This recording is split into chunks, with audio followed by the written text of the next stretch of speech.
یہ تقریباً انبیاء کرام علیہم الصلاۃ والسلام کی عادت اور اولیاء کرام علیہم الرضوان کی عادت رہی۔ آج کھانا کھلانا بوجھ پڑتا ہے، ارے یار دعوت یہ انتظام، کھلاؤ، کھانا کھلاؤ۔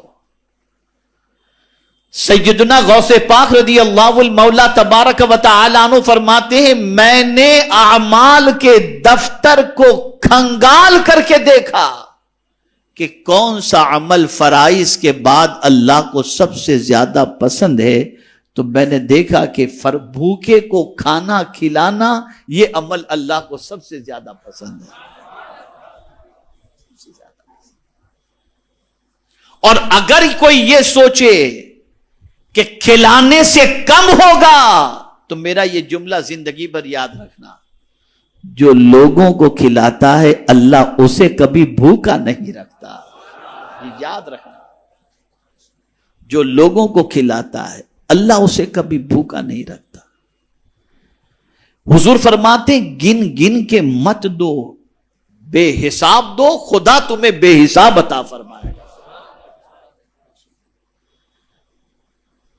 نیکیوں کو چھپانے کا حکم تو ہے، کبھی کبھی ترغیب کے لیے کہہ دینا چاہیے، کبھی کبھی ترغیب کے لیے، تاکہ لوگوں کے اندر اس کی رغبت پیدا ہو۔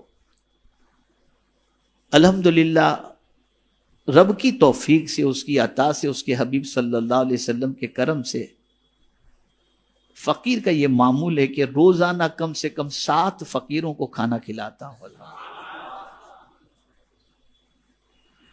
اور ایک طویل عرصے سے میری عادت ہے الحمدللہ جمعۃ المبارکہ کو 10 15 20 جتنے بھی لوگ ادھر ادھر سے دوست احباب متعلقین آتے ہیں کھانا کھلانے کی کوشش۔ کھانا میں نہیں کھلاتا، کھلاتا خدا ہے، حقیقی معنوں میں کھلانے والا وہی ہے۔ لیکن میں آپ کو یقین کے ساتھ کہتا ہوں کہ رب قدیر جل جلالہ اس کا صلہ اتنا عطا کرتا ہے دونوں جہاں میں کہ جس کی کوئی انتہا نہیں۔ کھلاؤ، اور ہمارے یہاں کھلاتے ہیں، ایسا نہیں سب کھلاتے ہیں، بتاتا ہوں سب کھلاتے ہیں، صرف رمضان میں سب کچھ نہ کچھ لے کے آئیں گے، میرے کھجور سے افطار کر لو، ارے یار میرے کھجور سے افطار کر لو۔ تو کھلانا صرف رمضان ہی کے لیے نہیں ہے، اس کے علاوہ بھی کھلاؤ۔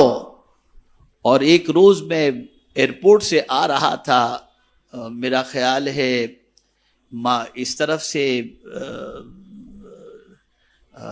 جو ہے وہ گرانڈ روڈ کی سائڈ سے اس طرف سے میں آ رہا تھا، صبح کا وقت تھا، ایک لمبی قطار میں نے دیکھی مزدوروں کی، اور پھر اینڈ کے اندر میں نے دیکھا کہ کوئی صاحب جو ہے وہ وڑا پاؤں یا پتہ نہیں کیا کیا چیزیں تھیں اس کے اندر، ہر ایک کو پلیٹ اٹھا کر کے دے رہے تھے۔ میں نے کہا یہ بندہ اتنے لوگوں کو صبح صبح کھلاتا ہے، میرا رب اس سے کتنا راضی ہوتا ہوگا۔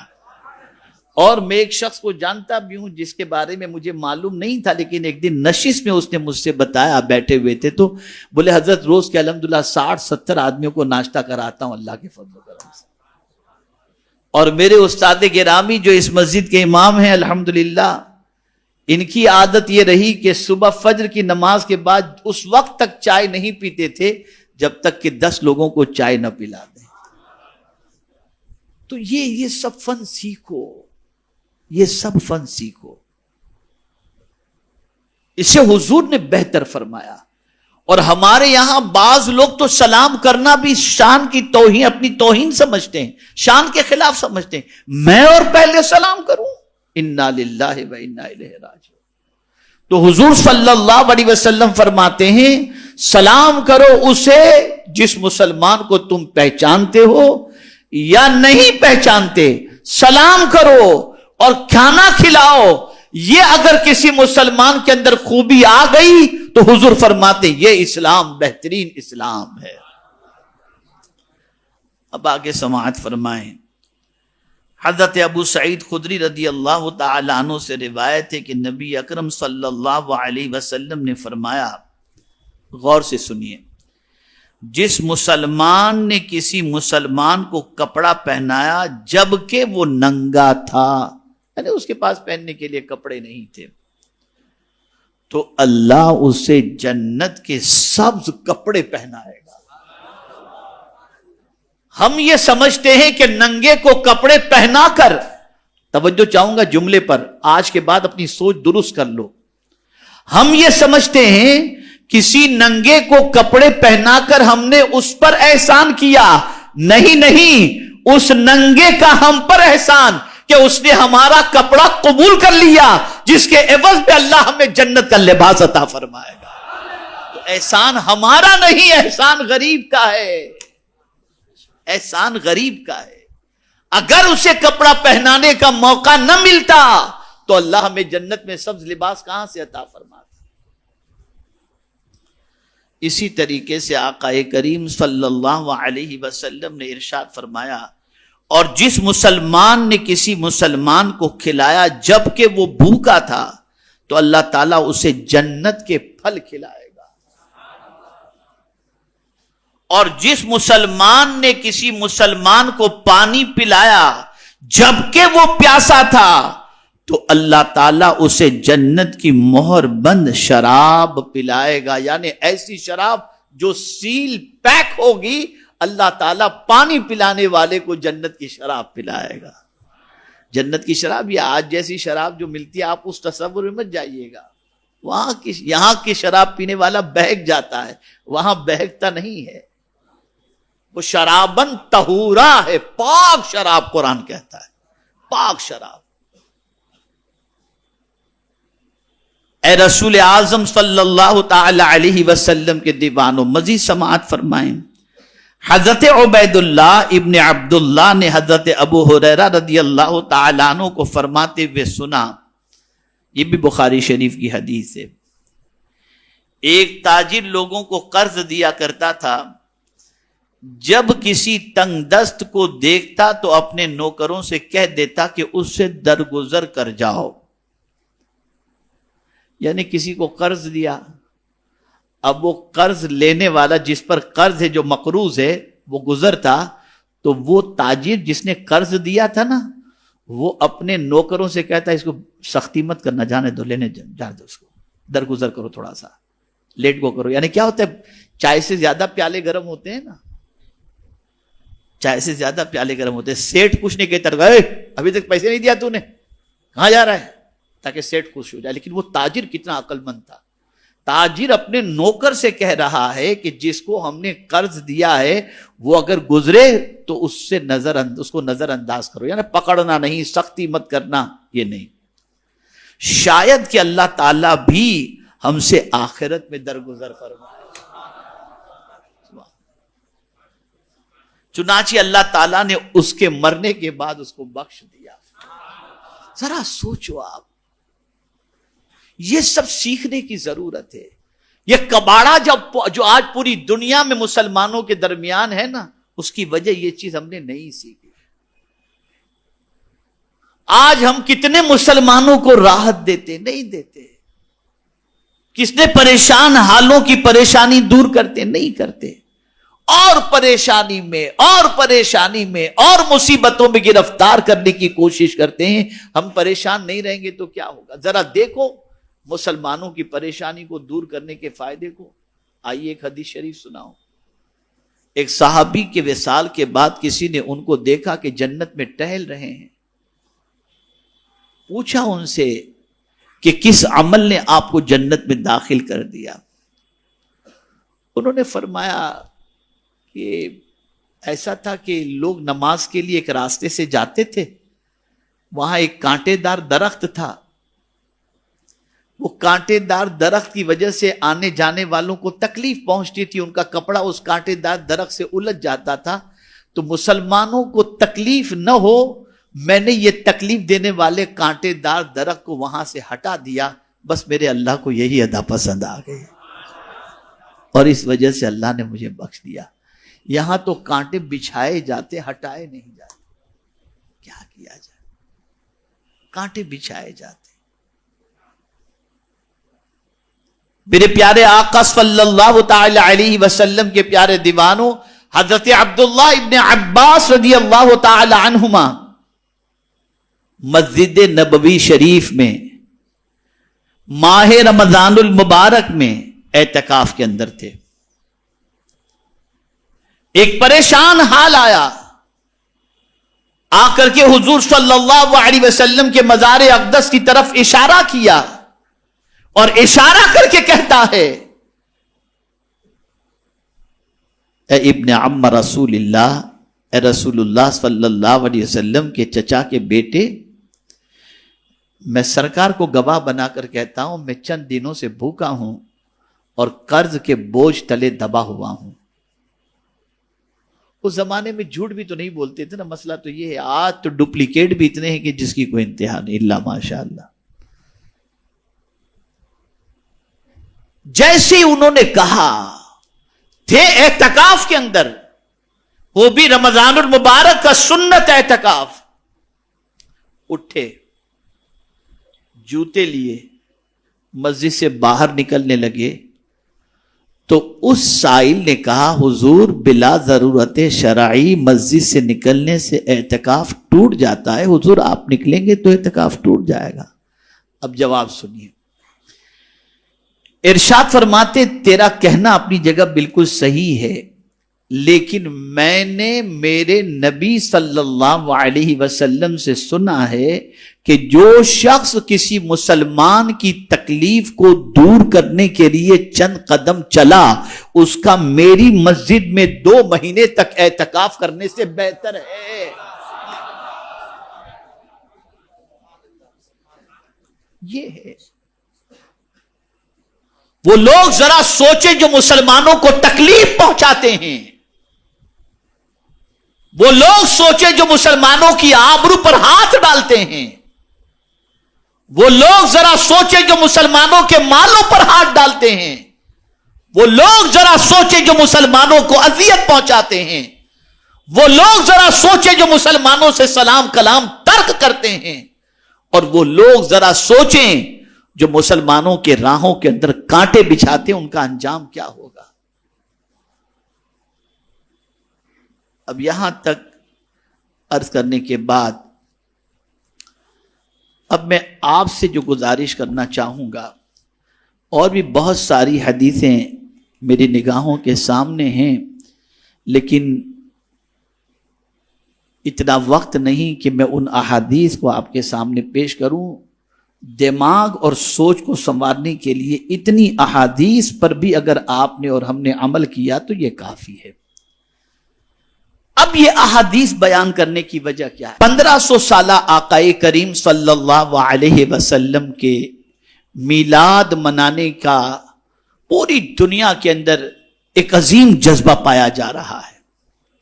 بہت اچھا ہے، اور میں بتاؤں گا انشاءاللہ زندگی رہی تو کہ جشن عید میلاد النبی صلی اللہ علیہ وسلم منانا اور اس میں خوشیوں کا اظہار کرنا یہ قرآن سے ثابت ہے.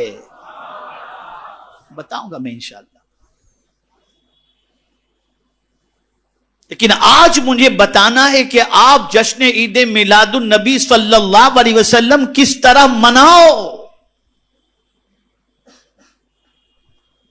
سرکار صلی اللہ علیہ وسلم جب فرش گیتی پر تشریف لائے، ولادت ہوئی، تو ابو لہب نے سویبہ کو آزاد کیا.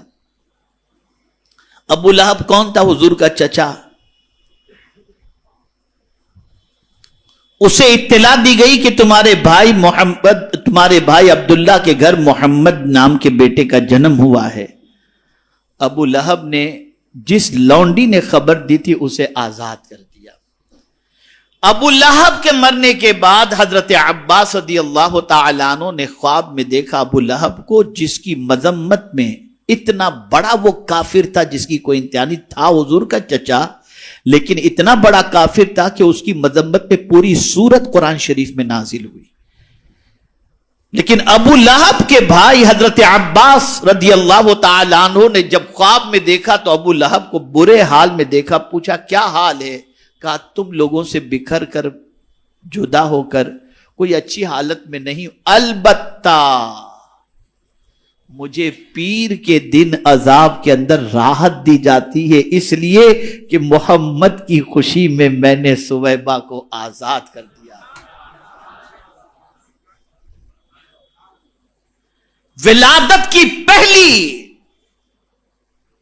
ولادت کا پہلا فائدہ حضرت سویبہ کو نصیب ہوا کہ اسے ابو لہب کی غلامی سے آزادی نصیب ہوئی. یہاں سے یہ بات سمجھ میں آئی کہ ہم بھی حضور صلی اللہ علیہ وسلم کی میلاد پاک اس طریقے سے منائیں کہ مسلمانوں کے اندر جو قرض میں ڈوبے ہوئے ہیں ان میں سے جتنوں کا قرض ہم ادا کر کے ان کو آزاد کر سکتے ہیں وہ آزاد کرائیں. حضور خوش ہوں گے. اگر حضور کے کسی امتی کی تکلیف ہم نے دور کر دی، میں یقین کے ساتھ کہتا ہوں مصطفیٰ جان رحمت ہماری تکلیفوں کو دور فرما دیں گے اور وہ خوش ہوں گے. تو پہلا کام تلاش کرو کون قرض کے بوجھ تلے دبا ہوا ہے. اپنی اپنی بساط کے مطابق کرو کوشش. خاص طور پر سرمایہ داروں سے گزارش کروں گا کہ اس طرح سے حضور صلی اللہ علیہ وسلم کا بھی میلاد مناؤ کہ جو قرض کے بوجھ تلے دبے ہیں انہیں قرض سے چھٹکارا دلاؤ. جو بے روزگار ہیں ان کے لیے اسباب رزق مہیا کرو. جو بغیر مکانات کے ہیں ان کے لیے مکان بنا کر کے دو. جو تعلیم کے لیے پیسوں کے سلسلے میں پریشان ہیں ان کے لیے آپ انتظام کرو. جو علاج و معالجے کے لیے رقم کے ضرورت مند ہیں آپ اس کا انتظام کرو. مطلب یہ ہے کہ اس طرح سے سرکار کی آمد کی خوشی مناؤ کہ حضور کی امت کی جتنی تکلیفیں دور کر سکتے ہو اتنی تکلیف دور کرو. حضور خوش ہو جائیں گے اس سے انشاءاللہ. اس کا مطلب یہ نہیں کہ آپ لائٹنگ نہ کرو، آپ جلوس نہ نکالو، میلاد شریف نہ کرو، کھانا نہ کھلاؤ، یہ سب کرو، لیکن اس کے ساتھ ساتھ یہ بھی کرو آپ. اور یہ وہ کام ہے جو حضور کو خوش کر دیتا ہے. میں حدیث سے آپ کو سمجھاؤں کہ حضور صلی اللہ علیہ وسلم کی امت کا بھلا چاہنے سے حضور کتنے خوش ہوتے ہیں. حضرت جبریل امین علیہ الصلاۃ والتسلیم شب معراج سدرۃ المنتہا پر رک گئے. یہ ان کا آخری ڈیسٹینیشن، فائنل ڈیسٹینیشن. وہاں سے آگے نہ کبھی گئے ہیں نہ کبھی جا سکتے ہیں.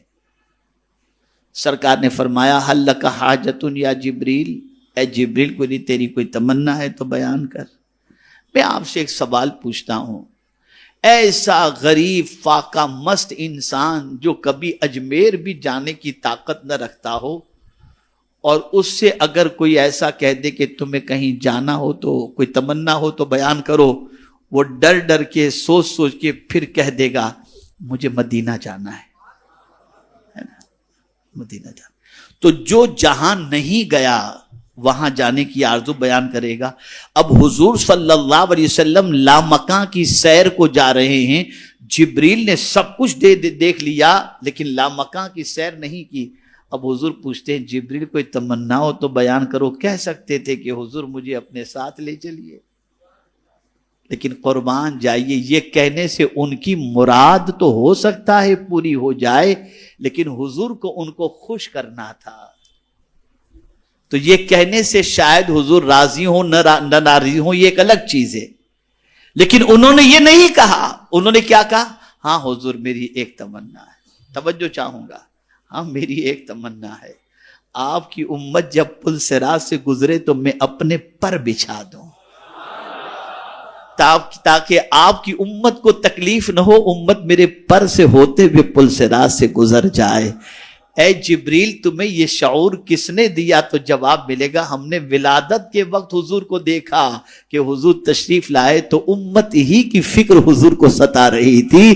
تو اب حضور کو خوش کرنا ہے تو حضور کی امت کا بھلا چاہو، حضور راضی ہو جائیں گے. یہ شعور تھا ان کے اندر. یہاں تکلیف پہنچا کر کے آدمی سمجھتا ہے کہ حضور خوش ہے، سلام تک نہیں کرتے. بعض ایسے نکلو ادھر راستے سے تو وہ سنی بھی سمجھنے کو تیار نہیں، سلام بھی نہیں کر، سمجھتے ہیں اس سے حضور خوش ہو جائیں گے. العیاذ باللہ. پتہ نہیں کہاں سے سیکھا ان لوگوں نے اور کیا سیکھا ہے. تو کہنے کا مقصد یہ ہے کہ اللہ کے رسول صلی اللہ علیہ وسلم کو راضی کرنا ہے تو حضور کی امت کا بھلا چاہو، خوب شان و شوکت کے ساتھ، بہت اچھی طریقے سے، فل اہتمام کے ساتھ میرے آقا صلی اللہ علیہ وسلم کی میلاد پاک کی خوشی مناؤ، اچھی طریقے سے سجاؤ، لباس زیب تن کرو۔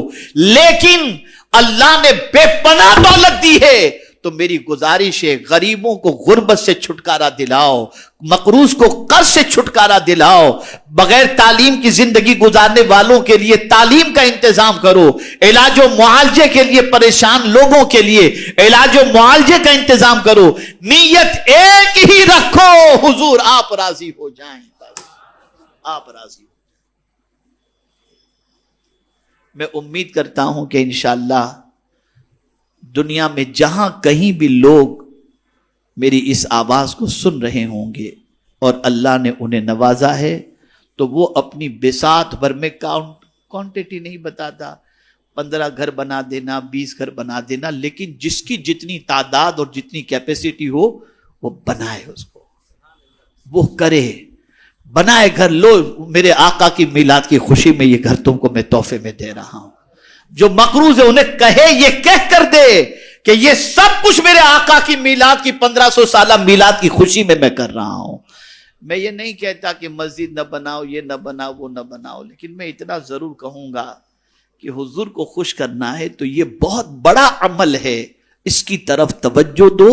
اور یہ بھی نہیں کہتا کہ آپ پیسہ سنی دعوت اسلامی کو دو، سنی دعوت اسلامی گھر بنائے گی، نہیں، میں آپ سے کہتا ہوں آپ خود اپنا گروپ بناؤ اور اپنے اعتبار سے آپ پورے گروپ والے مل کر کے کام کرو۔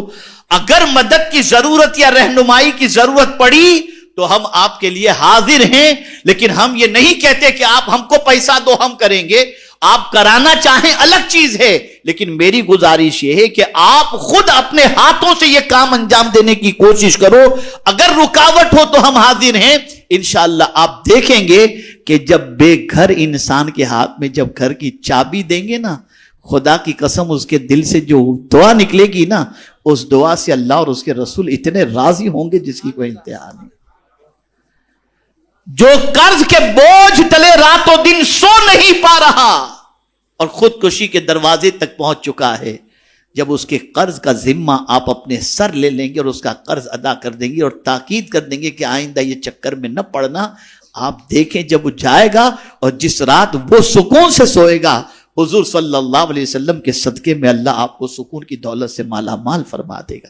یہ سب کام کریں۔ اللہ عز و جل آقا کریم رؤوف الرحیم علیہ التحیۃ والتسلیم کے صدقہ و طفیل مجھے آپ کو سب کو 1500 سالہ جشن میلاد مصطفیٰ صلی اللہ علیہ وسلم شریعت کے حدود میں رہتے ہوئے قرآن و سنت کی روشنی میں اللہ کے رسول صلی اللہ علیہ وسلم کی تعلیمات پر عمل کرتے ہوئے ہمیں منانے کی توفیق عطا فرمائے۔ اور میرے پیارے آقا صلی اللہ علیہ وسلم کے پیارے دیوانوں، گلدستے سیرت النبی صلی اللہ علیہ وسلم کے ذریعے جو انعامی مقابلے میں حصہ لینا چاہتے ہیں، مجھے بڑی خوشی ہے کہ الحمدللہ ہزاروں کی تعداد میں لوگوں نے کتابیں لی ہیں اور مزید کتاب کی ڈیمانڈ کی وجہ سے مزید کتابیں چھپوائی جا رہی ہیں، اور اسی کے ساتھ ساتھ الحمدللہ رب العالمین لوگ دلچسپی کے ساتھ اس کے مطالعے کو شروع کر چکے ہیں۔ مجھے بڑی مسرت ہو رہی ہے کہ الحمدللہ جو کبھی حضور کی زندگی نہیں پڑھتے تھے اب صبح و شام حضور کی زندگی پڑھ رہے ہیں، صبح و شام حضور کی زندگی۔ اس سے بڑھ کر ذرا پڑھو میرے آقا کو، خدا کی قسم میرے آقا جیسا کوئی ہے ہی نہیں، ان کے جیسا کوئی نہیں ہے۔ پڑھو۔ بس ایک آخری بات عرض کر دوں، حضرت صہیب رومی رضی اللہ تعالی عنہ جلیل القدر صحابی، بہترین تاجر تھے، مکے میں بہت بڑی تجارت تھی ان کی۔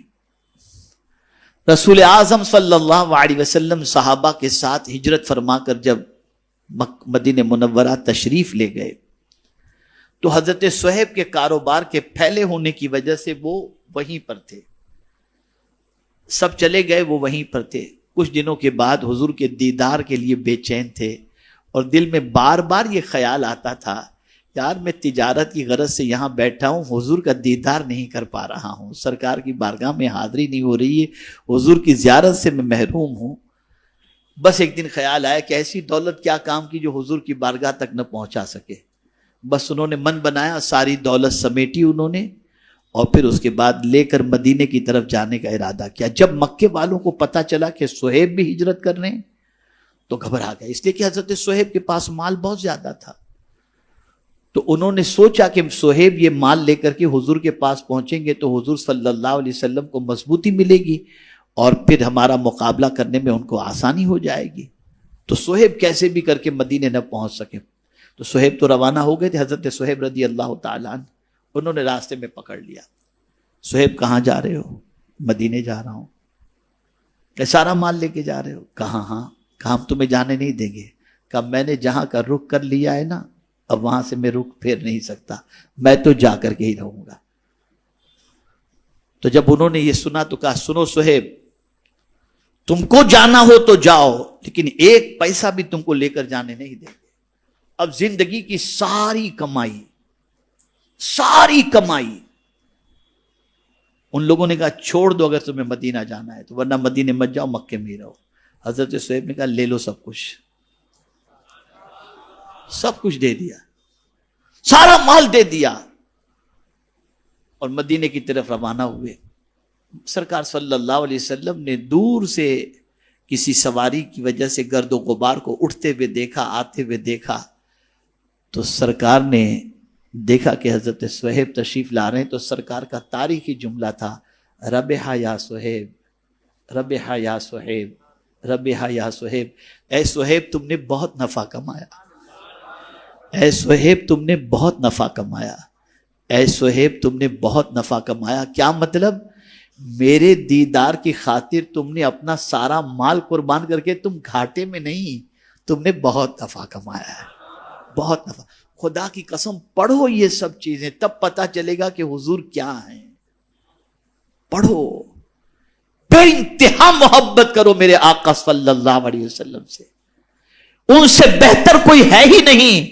وہ تو ایسے ہیں کہ امتی کے پیر میں کانٹا بھی چبھ جائے تو وہ بے چین ہو جاتے ہیں۔ تو میرے پیارے آقا صلی اللہ علیہ وسلم کے پیارے دیوانوں، ہم نے یہ پروگرام کمپٹیشن کا